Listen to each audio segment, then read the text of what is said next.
everybody, this is Luann Ford with Northeast Mississippi Community College. And while I greet you this morning, I'm going to go ahead and cut up an onion. I'm cutting the ends off first, and as you know, I'll save those and I'll use those for broth later.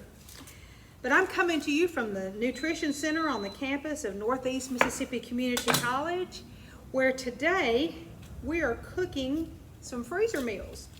So we're preparing some things, and then we're going to show you how to put them up and freeze them so that you can bring them out another time. This is one of 4 recipes. You may want to access the other recipes, but right now what we're doing is chicken and dressing. Well, you will know that everybody has their own recipe for chicken and dressing. And I'm gonna have to ask Robert, come back around. Robert, I think this has gone off. See, I'm cooking and I'm also using it as a prep station, so it's coming on and off. Y'all, this is Robert Walker. Robert is, all of y'all know Robert. He works here at Northeast and he's the head of the fitness center. And you can access these videos from the Northeast Fitness Facebook page or from the Northeast YouTube channel. But Robert knows how to operate this newfangled stove, and I don't, or a cooktop, and I don't, so that's why Robert is here to help me. We've got a stick of butter here melting, and what we're going to do is add an onion to that and also a couple ribs of celery. And we're going to go ahead and let that soften. We don't want to cook it like brown or anything like that, and we don't want to fry it up for certain.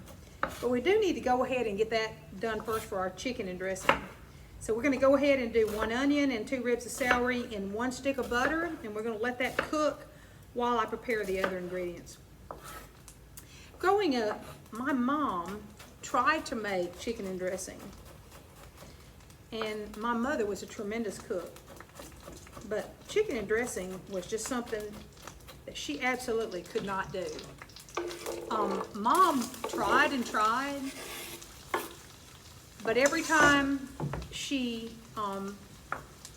tried chicken and dressing, it was always dry. Robert, I'm gonna have to have you come back, please. And I told you to turn this on 8, but I think we're gonna have to turn it down, Robert. Let's try 5, maybe. Sorry, guys. At home we have a gas stovetop, and many of you may have that as well. And it's easier for us to see the flame on the gas, but this is not gas. This is electric, which is what I grew up on, and which many of you have, I'm sure. So there's the one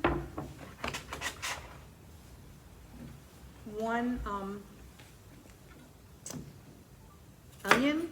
Okay, I cut off the ends of my celery. Now, guys, I'm going to save the ends of my celery, and I'll put them in the freezer along with the ends of my onion so that we can use that for broth. So what I do, I don't want to have big pieces of the celery. So what I try to do is to cut it down a little bit smaller. If you don't like celery, don't use it. If you don't like as much, then adjust. If you like more, then adjust. But I try to cut it up pretty small. If you don't like onion, then don't put onion in it. If you just want to put onion powder in it or onion flakes in it, or just leave it out altogether, whatever you like, just make it have whatever you like. But this is what we like. All right, so I'm going to go ahead and let that cook just a little bit, or at least to soften. All right, I'm going to see if I can adjust this, Robert, and go up a little bit. Yeah, look at me. Look at me. All right. So we've got the 1 stick of butter, the onion, and the celery in here. We're just going to let that do its thing while I get to work on my dry ingredients. Now look, this was a pound of cornbread. So I went ahead and cooked this, I don't know, a while ago. And I wrapped it in foil, and I put it in the freezer because I wanted to have it when the time was ready. So that's what I do when it's Christmas or when it's Thanksgiving. And I know things are going to be so busy, I don't want to have to worry about making the cornbread from scratch and all that stuff. So what I try to do is go ahead and work ahead and get this done, number 1. Number 2 If I go ahead and make the cornbread and if I freeze it, then it crumbles a whole lot better than it does if it's fresh. Sometimes I don't. Sometimes what I'll do is I'll save cornbread muffins.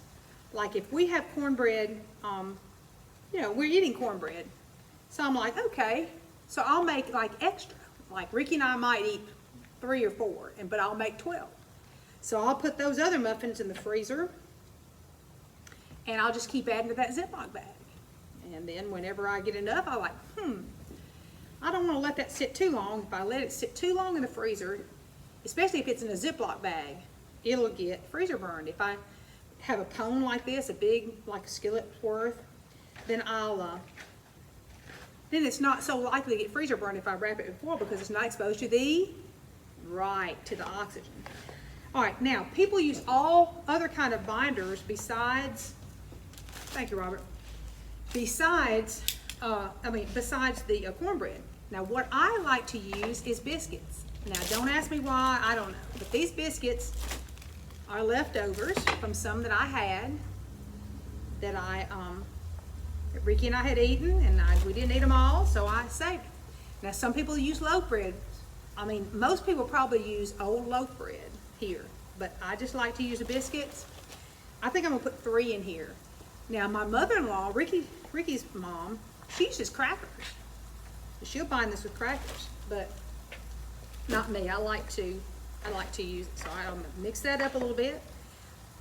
All right, let me see how this is coming. Robert adjusted it just a little bit. I'm gonna turn it down just a little bit more. And that's just about done, because all it needs to do is soften, because it's gonna cook a while. We'll just let that do its thing. All right, let me go ahead and add the spices so they can get all in there.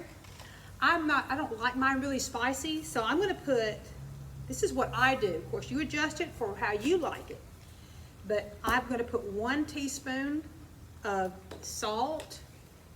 I'm gonna put 1 teaspoon of pepper. All right. I'm going to do only 1 teaspoon of sage. I'm not too crazy. Guys, I'm gonna have to get one of y'all to open that. I'm not too crazy about poultry seasoning. It's got these other seasonings in it that I don't really care for. So I use straight up sage, but as I said before, you use what you like. And I only use a teaspoon. That's all I want in there, because I don't like it to be real spicy. So that's all I'll do in all of this. All right. Now, Ricky's mother always did this, so I always put a little hot pepper. Now, Ricky grows hot pepper, we like it. And so what I do is I cut it up and I freeze it on a cookie sheet so it's separate, and then once it's frozen, I'll put it in a Ziploc bag like this. So I'm just gonna cut up, maybe that's a tablespoon or so. If you don't like hot pepper, just leave it out. And it really doesn't make it hot, but it just gives it just a little bit of spice. And we like it. Now I cut it up really, really fine, because nobody wants a big old hot piece. Well, unless you're just you're just like hot, spicy things. Nobody really likes a big old piece of pepper in there. So I'm gonna put that's a tablespoon maybe. And that's just us. All right, so I'm gonna go ahead and mix that up. Now these are my dry ingredients, okay? All right, got that going on in there. I hope my bowl's big enough. Okay, I'm gonna go ahead and cut this off. Let me find the off. Mr. Robert, I got it. All right, so we're gonna go ahead and take our mixture, which is the butter, the onions, and the peppers, and we're gonna go ahead and mix those in here with these ingredients so they can get nice and cooked together and mixed together. All right, there we go. We're still dealing with our dry stuff now, guys. And I may have to grab a bigger bowl here, but we'll just see. All right, so there's that.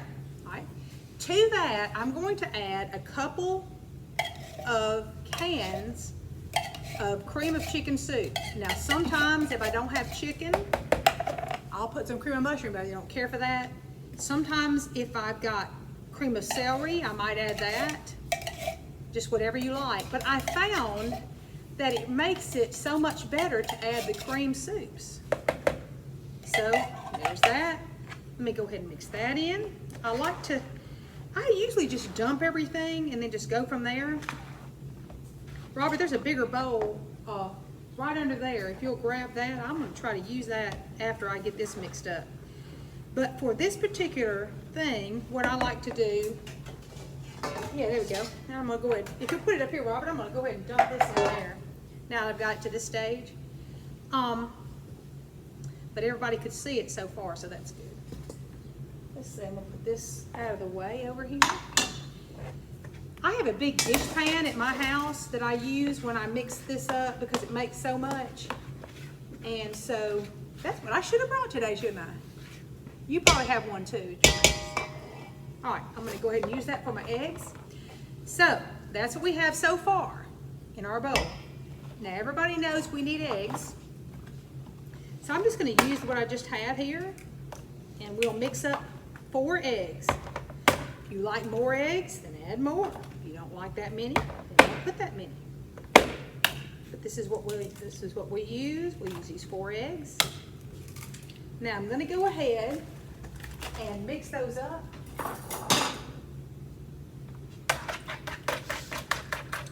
And then I'll put those in.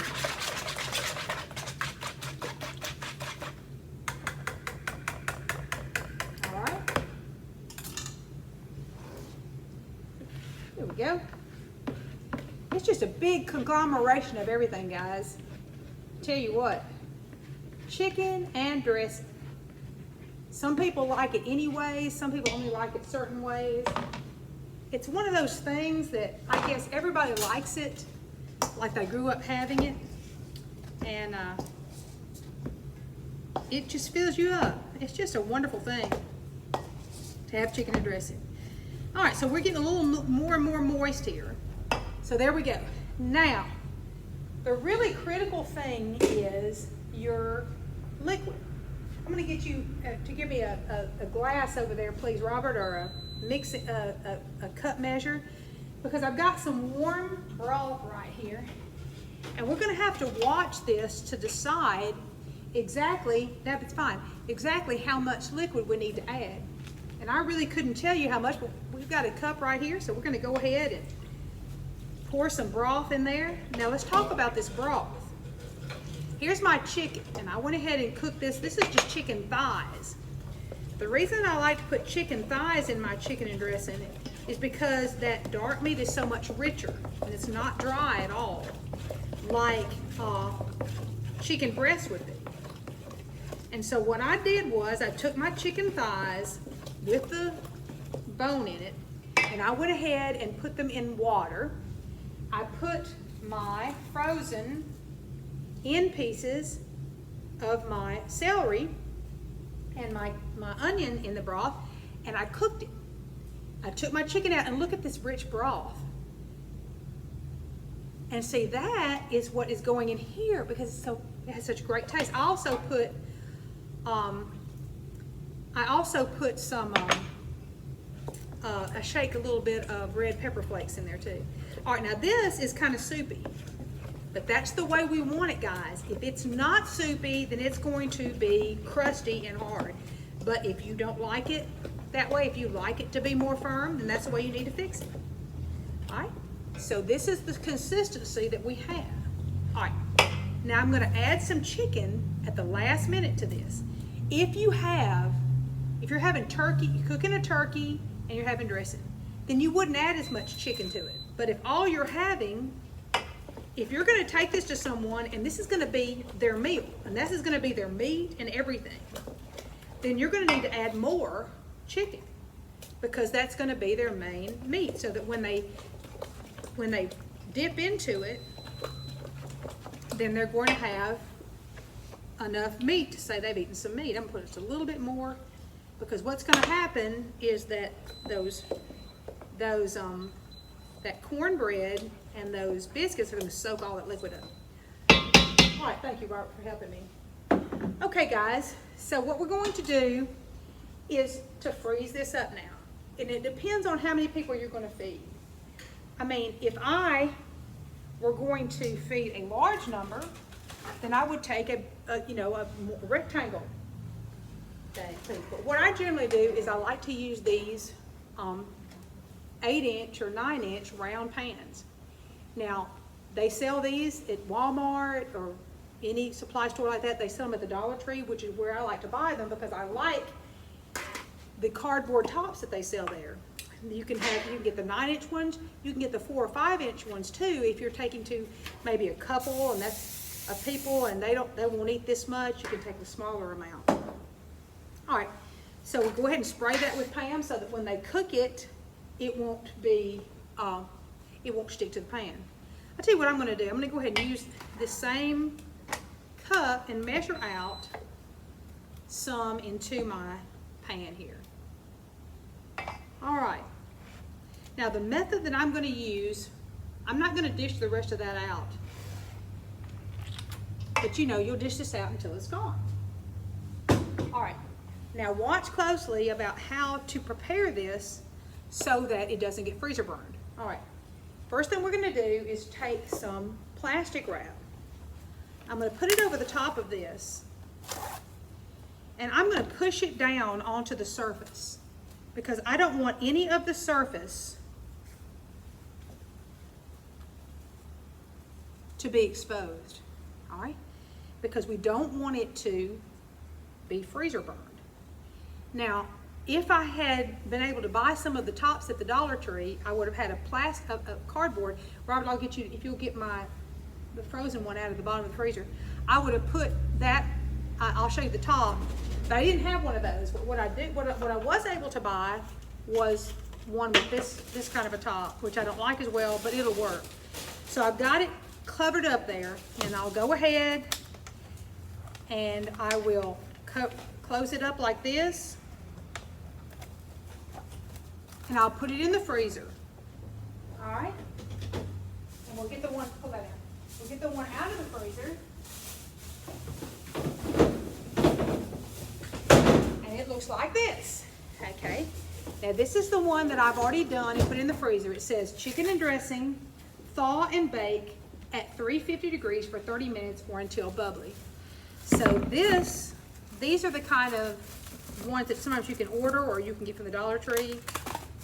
See, it has, this is the side that is a non-stick. You put this on the bottom and see how that's frozen and it's completely covered with the plastic wrap.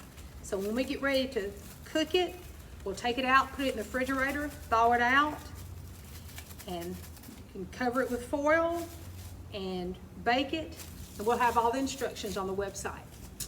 So if this sounds like something you might be interested in, then you might want to try this recipe. Guys, have a wonderful, wonderful day, and thank you for supporting Northeast Mississippi Community College.